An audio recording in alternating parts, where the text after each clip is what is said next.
Iziphathimandla zikahulumeni KwaZulu Natal ziqinisa isandla ebantwini abephula imithetho yelockdown.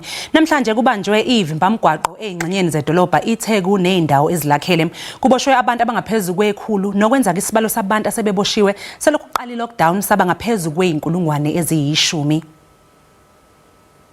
Bangaphezulu kwamakhulu ayisithupha abantu abahaqwe igciwane iCovid-19 KwaZulu Natal. Lesibalo singesesithathu kweziphezulu ezweni.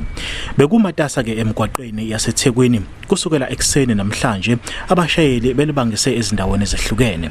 Amaphoyisa ke nawo abethe chithisaka. Iziphathimandla zesifundazwe zithi kubukeka sengathi kuzodingeka isibalo esithexaxa sabezokuphepha ukubhekana nalesimo.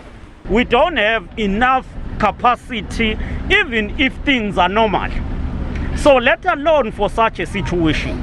We will of course be interacting with national for reinforcement, but we must understand that the first prize is to make effective and make good of what you have. Amalungu ombutho wezokuvikela abehambe ngena eqapheke isimo eChatsworth. Sekube nezivimbamgwaqo ezilinganiselwa emashumini amathathu kusukela ke ekseni lapha eThekwini. Iziphathimandla zithi abephula umthetho bazojeziswa.